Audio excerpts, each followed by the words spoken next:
آداب. رمضان المبارک کے خصوصی بیٹھکیں ہیں یہ 247online.tv کے اوپر. رمضان عبادات رحمتوں کا مہینہ ہے، مغفرت کا مہینہ ہے، اللہ تعالیٰ سے مانگنے کا مہینہ ہے، اللہ تعالیٰ کے آگے گڑگڑانے کا مہینہ ہے. لیکن وقت کے ساتھ ساتھ شاید عبادات کی روح قدر ہمارے مزاج میں سے کم ہو گئی ہے. ہم بہت سی عبادات میں ایسی میں پڑ گئے ہیں جن کی شاید روایت میں کوئی جگہ نہ ہو. اور بہت بار یہ بھی نہیں سمجھ میں آتا کہ اگر اللہ تعالیٰ سے کچھ مانگنا ہے، توبہ کرنی ہے، مغفرت کرنی ہے، تو اس کے بہترین الفاظ کیا ہیں. قرآن میں دعائیں موجود ہیں، قرآن میں روایت میں بہت سے سوالوں کے جواب موجود ہیں. تو ان بیٹھکوں کا مسئلہ، ان بیٹھکوں کا مقصد یہی ہے کہ وہ روایات، وہ قرآن کی آیات، وہ دعائیں، ان پہ بیٹھ کے تبصرہ کیا جائے، بات کی جائے، سمجھا جائے، کلام کیا جائے، تاکہ اس رمضان جب عبادت کے لیے ان الفاظ، ان کلمات کا استعمال ہو تو بہتر دل کی گہرائی سے وہ عبادتیں نکلیں، وہ الفاظ نکلیں. تو ہم نے درخواست کی چند اساتذہ سے کہ وہ وقتاً فوقتاً ہم سے بات کریں اور ایک ایک کر کے کبھی آیت الکرسی، کبھی سورہ فاتحہ، کبھی نماز کی روح، کبھی روزے کی روح، کہ رمضان کا مقصد، صراط مستقیم کیا ہے، حسن سلوک کیا ہے، قرآن میں جو دعائیں ہیں ان کے مطلب کیا ہے، شان نزول کیا ہے، اس پہ بات کی جائے. تو یہ سلسلہ آپ کو پورے رمضان ملتا رہے گا.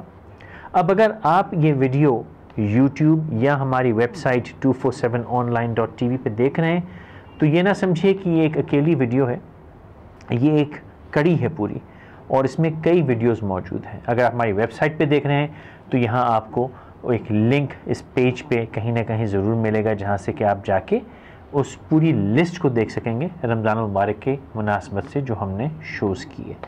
اگر آپ یوٹیوب پہ دیکھ رہے ہیں تو یہاں پہ بھی آپ کو یا تو ہمارے آخر میں اس شو کے جو ہے ایک مینیو پہ آپ کو آپشن مل جائے گا، ورنہ اگر آپ http://247online.tv یا speakforchange.org پہ جائیں گے تو وہاں پہ نیویگیشن سے آپ دیکھ سکیں گے کہ رمضان کے جو شوز ہیں ان کا کوئی لنک ہے.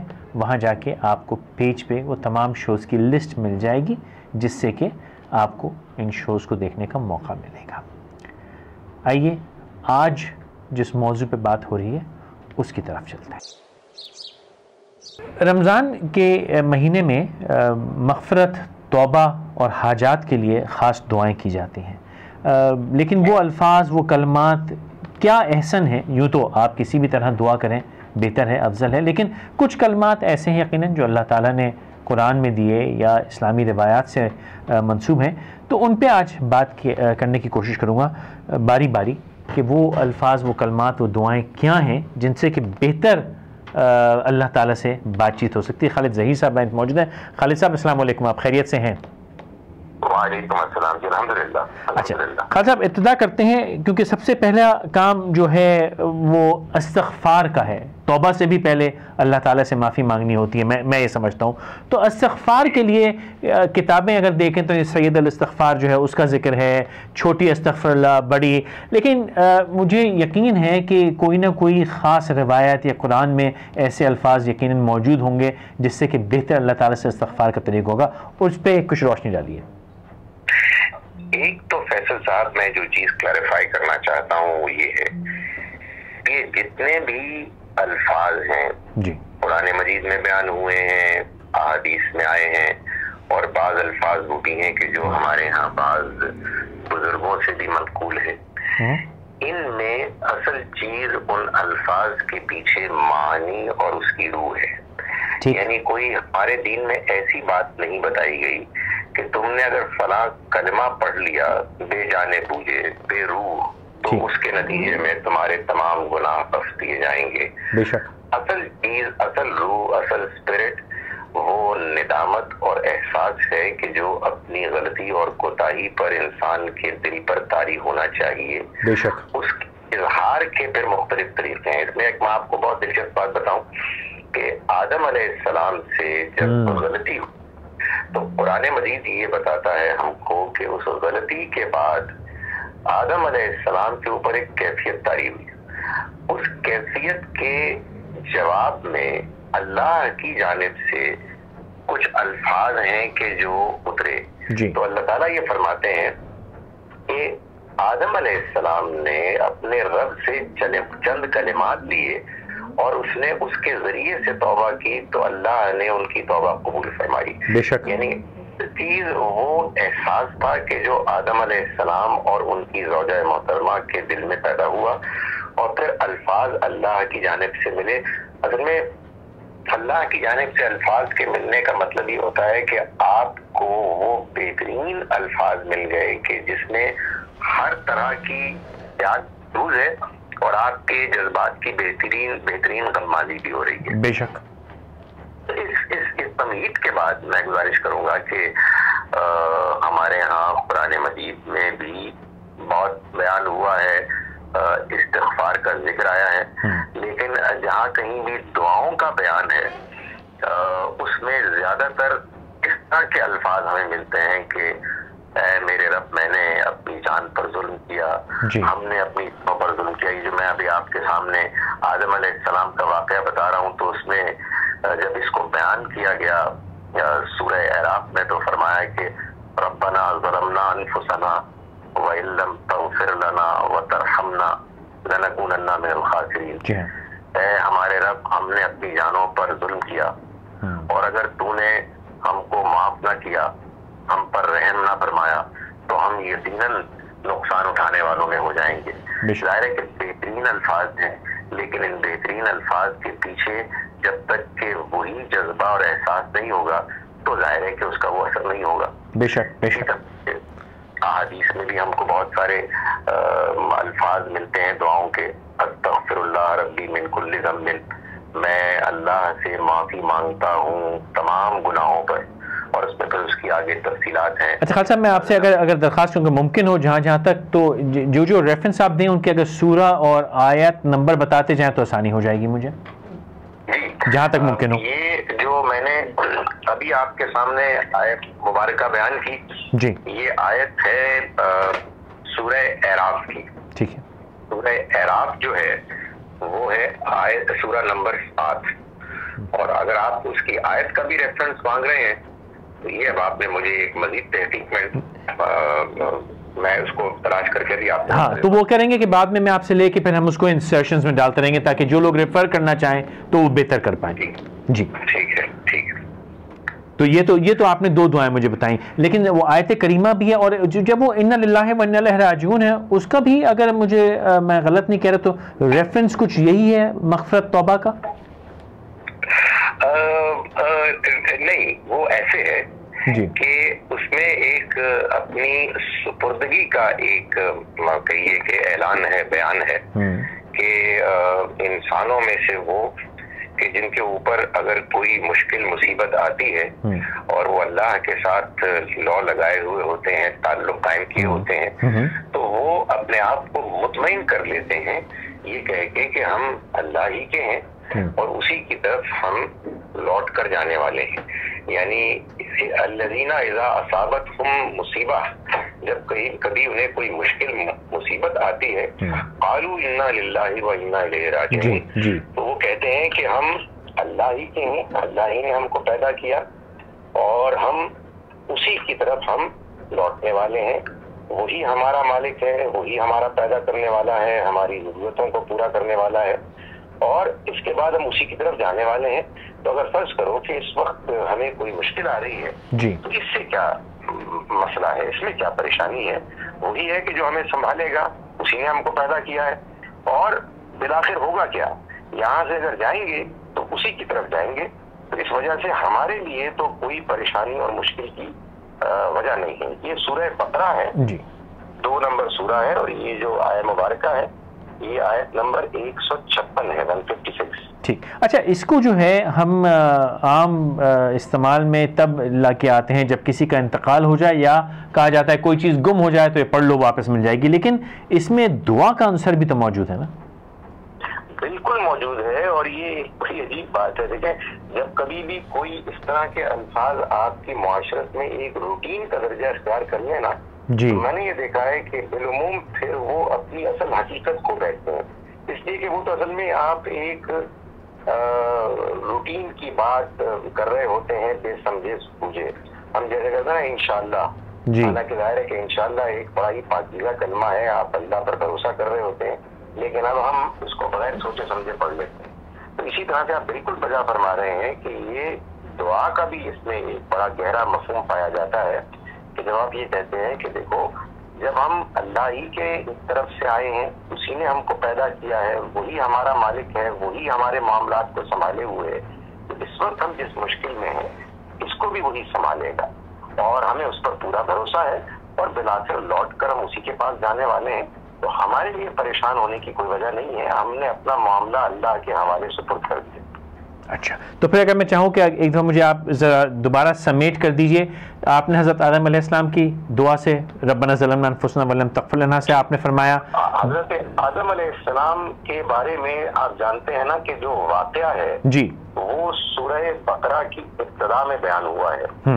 اس میں جب ان سے اور ان کی زوجہ سے غلطی ہو گئی جی, اور اس کے بعد انہیں ندامت اور شرمندگی کا احساس ہوا, تو آیت نمبر 37 میں اللہ تعالیٰ فرماتے ہیں کہ فَتَلَقَّىٰ آدَمُ مِن رَّبِّهِ كَلِمَاتٍ فَتَابَ عَلَيْهِ, کے لیے آدم نے اپنے رب سے چند کلمات, یعنی ان کے اندر ندامت کا احساس ہوا, اور اللہ نے ان کو اس ندامت پر اپنے جذبات کا اظہار کرنے کے لیے بہترین الفاظ عنایت کیے جی, اور انہوں نے توبہ کی.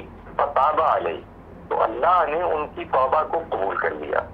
یہ ہوا معاملہ سورہ بقرہ میں جی, اور انہی الفاظ کو جب دوسرا واقعہ اللہ تعالیٰ نے بیان فرمایا سورہ اعراف میں, تو وہاں یہ بات بھی واضح کر دی کہ یہ الفاظ حقیقت میں تھے کیا. چنانچہ سورہ اعراف میں اللہ تعالیٰ یہ بتاتے ہیں کہ ان الفاظ کو اس طرح سے پڑھا آدم علیہ السلام نے کہ ربنا ظلمنا انفسنا وَإِن لَّمْ تَغْفِرْ لَنَا وَتَرْحَمْنَا لَنَكُونَنَّ مِنَ الْخَاسِرِينَ, اے ہمارے رب ہم نے اپنی جانوں پر ظلم کیا. اصل میں یہ جو بات ہے نا, یہ بات در حقیقت اس پوری کیفیت کو بیان کر دیتی ہے کہ جو انسان کے اوپر طاری ہوتی ہے جب اسے یہ احساس ہوتا ہے کہ اس نے جو کام کیا وہ کام انتہائی غلط اور ناپسندیدہ تھا جی, اس کے قرآن مجید کے الفاظ یہ ہیں کہ ہم نے اپنی جانوں پر ظلم کیا.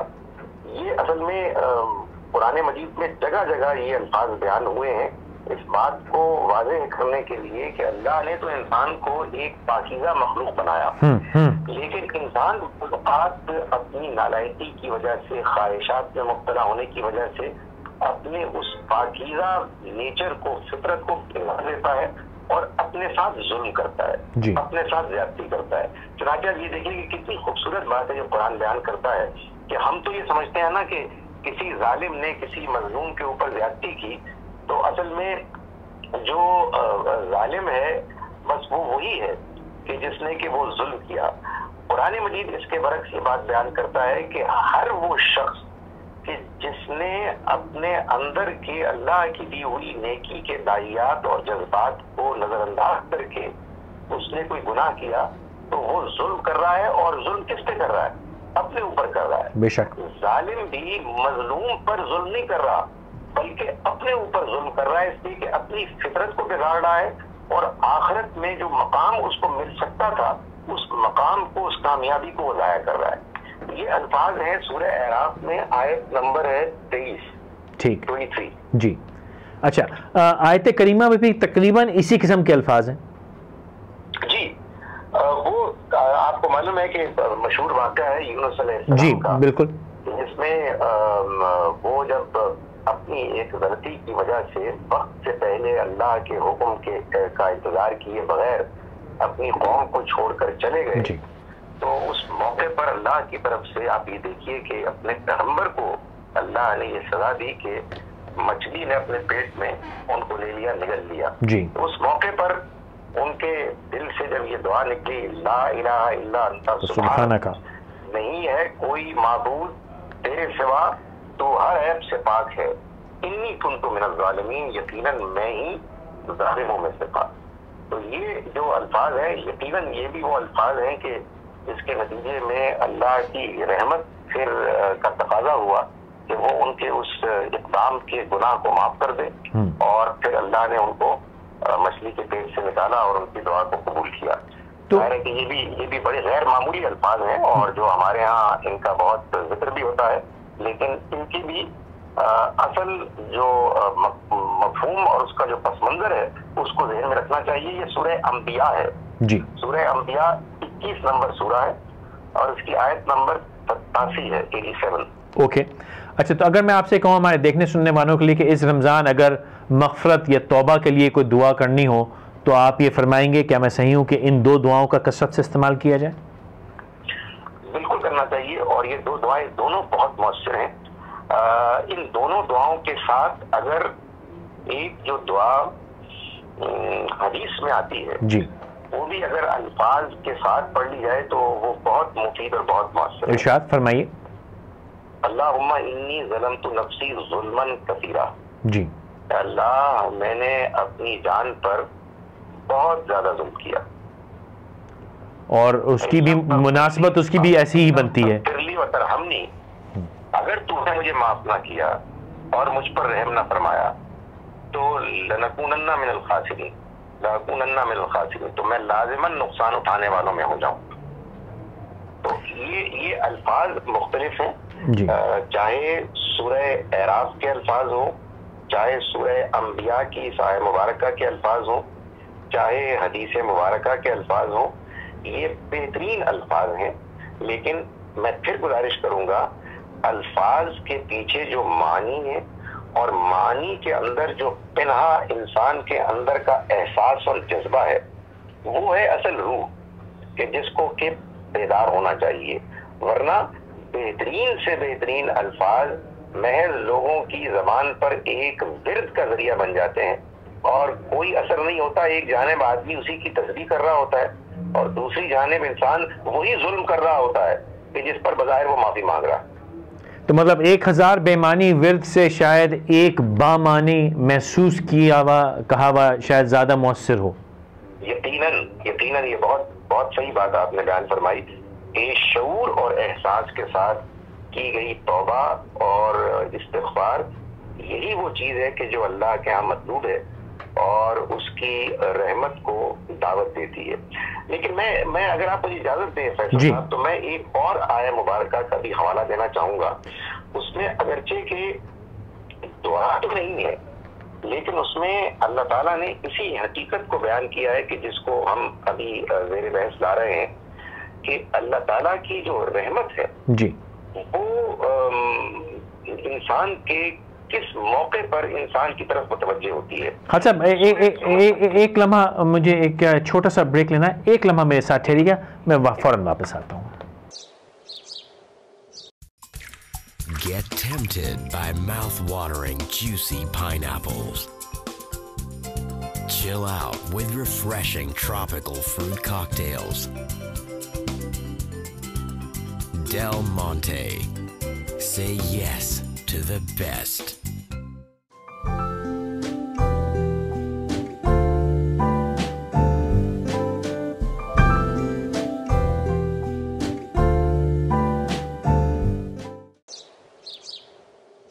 جی فرمائیے۔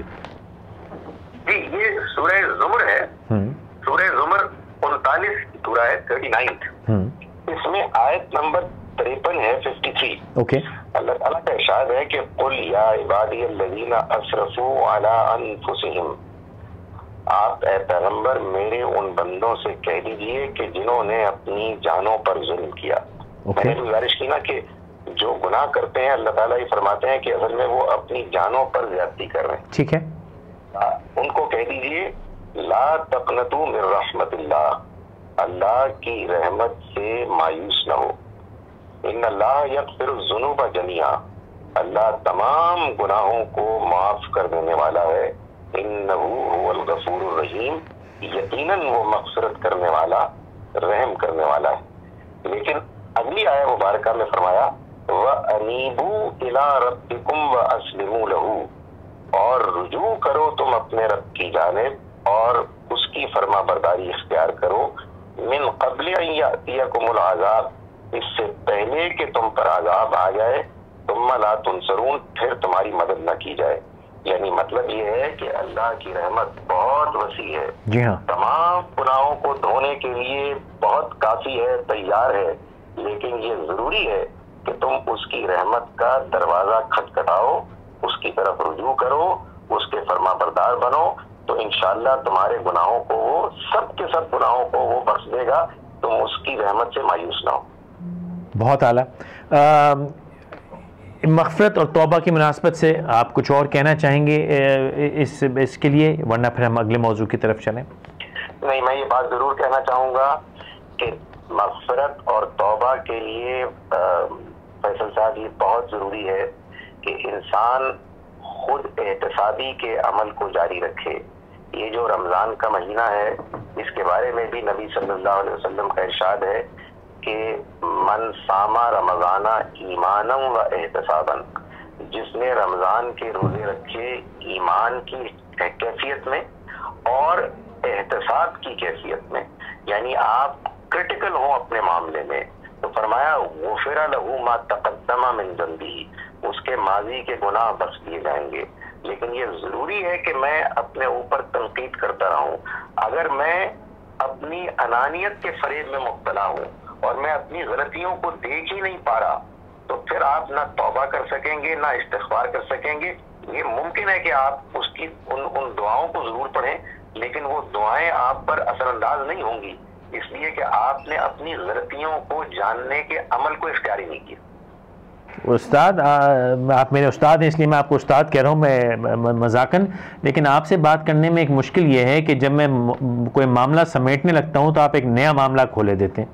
تو اب آپ نے یہ جو کہہ دیا کہ ایمان اور احتساب کی حالت میں روزہ، تو قبلہ اب میں آپ سے درخواست کروں گا کہ آپ اس کو ذرا ڈیٹیل میں سمجھائیے، کیونکہ اب میں کل سے اللہ کرے انشاءاللہ اگر روزے ہیں تو اب میں سوچ میں پڑ گیا ہوں کہ آیا میں خود، کسی کے لیے تو میں کیا کہوں، آیا میں خود ایمان اور احتساب کی حالت میں روزے رکھ رہا ہوں یا نہیں؟ ذرا بیان فرمائیے. دیکھیے، یہ آپ نے ایک بڑا اہم موضوع ہے کہ جس کو چھیڑ دیا ہے، اور یقیناً اس کو زیادہ ڈسکس کرنا چاہیے. ایمان کی حالت یہ ہوتی ہے کہ انسان یہ اپنے آپ کو سمجھائے اور اس کیفیت میں زندگی گزارے کہ میرا ایک خالق اور مالک ہے کہ جس نے مجھے پیدا کیا ہے، جو میری زندگی کے معاملات کو طے کر رہا ہے. ٹھیک ہے، اس نے مجھے امتحان آزمائش کی غرض سے ایک زندگی کے حصے میں اختیار بھی دیا ہے، آزادی بھی دی ہے، لیکن میرے زندگی کے بہت سے معاملات وہ ہیں کہ جن کا کہ وہی فیصلہ کرنے والا ہے. خران وہ موجود ہے، میرے اعمال کو، میرے خیالات کو وہ جانتا ہے. یہ ہے ایمان کی کیفیت. میں اسی کے فیصلے سے پیدا ہوا ہوں، اسی کے فیصلے سے میں مروں گا، میں مرنے کے بعد اسی کی طرف لوٹ کر جاؤں گا، اور پھر وہی ہے کہ جو میرا حساب کتاب لے گا. یہ ظاہر ہے کہ ایمان کی وہ کیفیت ہے کہ جو کبھی کمزور ہوگی، کبھی مضبوط ہوگی. رمضان کے مہینے میں روزے رکھتے ہوئے انسان کو اپنے اوپر یہ کیفیت مبتلا رکھنی چاہیے. اچھا فیصل صاحب، یہ میں بتاؤں کہ کیسے رکھنی چاہیے. دیکھیں، ہم یہ جو روزہ رکھتے ہیں اس میں حقیقت یہ ہے کہ بھوک بھی لگتی ہے، پیاس بھی لگتی ہے، بعض اوقات بڑی شدید بھی ہو جاتی ہے، اور یہ دکھاوا نہیں ہوتا. بھائی لوگ تو بعض اوقات آپ کے سامنے ہوں گے، بعض اوقات نہیں ہوں گے. بعض اوقات آپ تنہا ہوتے ہیں، آپ کو معلوم ہے کہ فریج میں چیزیں پڑی ہوئی ہیں، آپ کہیں سے بھی خرید کے چپ کے کھا سکتے ہیں. ایک وہ وجہ کہ جو آپ کو روکتی ہے وہ یہ ہے کہ آپ کہتے ہیں میں روزے سے ہوں، میرے رب کا حکم ہے، وہ مجھے دیکھ رہا ہے.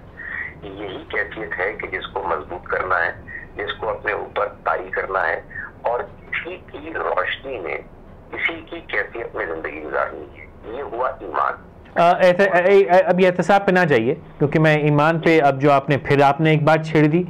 آپ نے یہ فرمایا کہ مجھ پہ یہ کیفیت طاری کرنی ہے کہ کوئی دیکھ نہیں رہا، لیکن یہ میرے اللہ کا معاملہ ہے، میرا اللہ مجھے دیکھ رہا ہے، اس لیے میں روزے کی حالت میں کچھ کھائے پیے بغیر رہوں گا. جب بھی رمضان کے روزوں کی بات آتی ہے تو فوراً ذکر کھانے پینے کا آتا ہے. میرا ذاتی موقف، اگر میں غلط ہوں تو پلیز میری تصحیح فوراً کر دیجیے گا، کہ فاقہ کرنا یا کھانے سے پرہیز کرنا ایک بہت چھوٹا حصہ ہے روزے کی فضیلت کا. لیکن جو ابھی بھی آپ نے بات کہی کہ اللہ مجھے دیکھا، تو اللہ خالد بھائی وہ مجھے ہر برائی کرتے ہوئے، تلخ کلامی کرتے ہوئے، آواز اونچی کرتے ہوئے، کڑوی نظر سے کسی کو دیکھتے ہوئے، کچرا پھیلاتے ہوئے، کوئی قانون توڑتے ہوئے، گاڑی الٹی چلاتے ہوئے، سڑک پہ تھوکتے ہوئے، والدین سے بد تہذیب، ان تمام چیزوں پہ بھی تو اللہ مجھے دیکھ رہا ہے۔ وہاں ہم یہ کہتے ہیں کہ کیونکہ قانون نافذ نہیں کیا جا رہا تو خیر ہے گی۔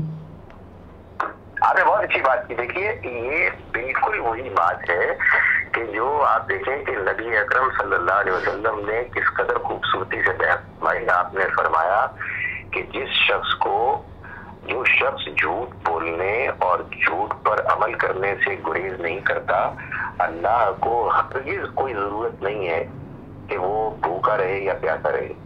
اصل میں یہ بھوکا رہنا اور پیاسا رہنا تو در حقیقت آپ کی تربیت اور ٹریننگ کے لیے ہے، تاکہ آپ اس کیفیت میں مبتلا ہو کر اپنے آپ کو دوسری برائیوں سے، کہ جو اصل برائیاں ہیں، اپنے آپ کو کیونکہ کھانے پینے سے پرہیز تو بہت ہی آسان کام ہے، اس میں کیا رکھا ہے؟ 6 گھنٹے سو لیے، دن گزر گیا، اس میں کیا مسئلہ ہے؟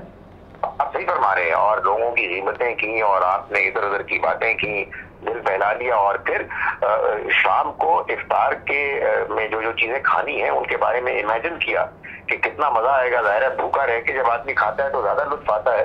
تو آپ یقین جانیے کہ روزہ بالکل بیکار قسم کی ایکسرسائز بھی ہو سکتا ہے اگر انسان نے اپنے آپ کو اس ایمان کی کیفیت میں مبتلا نہ کیا۔ اور آپ نے جو باتیں بیان کی ہیں ان تمام معاملات پر وہ پوری طرح سے متوجہ نہ ہوا اور ان کا خیال نہ رکھا۔ لوگوں کو کا دل نہیں دکھانا ہے، قانون کی پاسداری کرنی ہے، گاڑی چلاتے ہوئے دھیان رکھنا ہے کہ کہیں میں قانون کی خلاف ورزی نہیں کر رہا، دوسرے کو دھوکہ نہیں دینا ہے، دوسرے کا دل نہیں دکھانا ہے، غیبت نہیں کرنی ہے، اپنی نگاہ کو پاک رکھنا ہے، اپنے خیالات کو پاک رکھنا ہے، اپنے معاملات کو ٹھیک طرح سے انجام دینا ہے۔ جو ڈیوٹی دی گئی ہے اس ڈیوٹی کو پورا کریں، جو آپ کے پاس امانتیں ہیں ان کو آپ پوری طرح سے محفوظ رکھیں۔ یہ سب وہ چیزیں ہیں کہ جن پہ آپ کی پرفارمنس بہتر سے بہتر ہو، اسی کو انشور کرنے کے لیے اللہ نے آپ کو روزہ رکھنے کی ہدایت دی ہے۔ یہی وجہ ہے کہ قرآن یہ کہتا ہے کہ کتب علیکم الصیام کما کتب علی الذین من قبلکم، تم پر روزے فرض کیے گئے جیسے ان لوگوں پر روزے فرض کیے گئے کہ جو تم سے پہلے گزرے ہیں۔ کیوں؟ لعلکم تتقون، تاکہ تم پرہیزگار بنو، تمہارے اندر خدا خوفی آئے، تم حدود آشنا بنو۔ یہ جو آپ نے پرہیزگاری کی بات کی، یہاں پہ میں آ کے سمیٹنا چاہوں گا۔ ابھی میں نے جب بھی آپ سے بات کروں، اللہ کا کرم ہے، اللہ آپ کو اور ہمت دے، زندگی صحت دے، 4 چیزیں سمجھ میں آتی ہیں۔ اب مجھے جو آج یہ سمجھ میں آیا وہ یہ کہ روزہ رکھنے سے مجھے صرف یہ احساس نہیں کہ 363 دن باقی جو بھوکے ہیں ان کا کیا احساس، وہ تو بڑی آسان سی چیز ہے، ایک دن لنچ نہ ملے تو شام تک پتہ چل جاتا ہے بھوک کیا ہوتی ہے۔ جو بات مجھے اندازہ ہوا وہ یہ کہ یہ ایک ری انفورس کراتا ہے کہ مجھے نہ پولیس والا دیکھ رہا ہے، نہ فوجی دیکھ رہا ہے، نہ کوئی امیگریشن آفیسر دیکھ رہا ہے۔ ایک مسلمان کا، ایک مومن کا دیکھنے والا تو اللہ ہے، میری اوپر اللہ کی نظر ہمیشہ قائم ہے، اور وہ جب تک نظر مجھ پہ قائم ہے تو میں تو ہر گناہ، ہر غلطی، کیا میری ایک آنکھ کا پلک جھپکنا بھی اگر غلط ہے تو اللہ تو وہ دیکھ رہا ہے۔ بالکل صحیح، یہی اسپرٹ ہے جس کو کہ حدیث میں کہا گیا ایمان کی کیفیت میں آپ روزہ رکھیں اور یہ تمام چیزیں محسوس کریں۔ اس میں ظاہر ہے کہ ہم آپس میں گفتگو کر رہے ہوتے ہیں فیصل صاحب، اس موقع پر ہمیں معلوم ہوتا ہے کہ اس وقت میں ایک بیکار بات کر رہا ہوں، میں کر رہا ہوں، میں دوسرے کر رہا ہوں۔ اس موقع پر اپنے آپ کو روکنا کہ خالد تمہیں یہ بات نہیں کرنی، تمہارا رب تمہیں دیکھ رہا ہے، وہ جانتا ہے، یہ ہے ایمان۔ اور کسی نے اچھا بہت خوب، اگر ایمان کی بنیادی جو مفہوم لیا جاتا ہے کہ میرا ایمان ہے کہ اللہ ہے، اور بھائی میرے اگر اللہ ہے تو ایمان کی ساتھ ہی یہ بھی تو طے ہو گیا کہ اللہ تو ہر چیز دیکھنے والا اور جاننے والا ہے، تو یعنی میرا وہ ہر کرتوت دیکھ رہا ہے۔ بالکل صحیح فرمایا، بالکل صحیح فرمایا۔ اگر آپ مجھے اجازت دیں، کیونکہ آپ مجھے بہت سی چیزوں کی اجازت دے دیتے ہیں تو میں پھر آپ کے موضوع سے بہت ہٹ جاتا ہوں۔ آپ یقین جانیے کہ ہم مسلمانوں کے اندر بدقسمتی سے وہ اللہ پر ایمان، وہ آخرت پر ایمان اور وہ پیغمبروں پر ایمان کے جو ہمارے کردار اور اخلاق کو بلند کرنے کا باعث بن سکتا تھا، ہم نے اسی ایمان کو غلط طریقے سے سمجھ کر اپنے اخلاق کو بگاڑ دیا ہے۔ اب ہم سمجھتے ہیں کہ ہم صرف اللہ کو مانتے ہیں، اس لیے ہم اس کے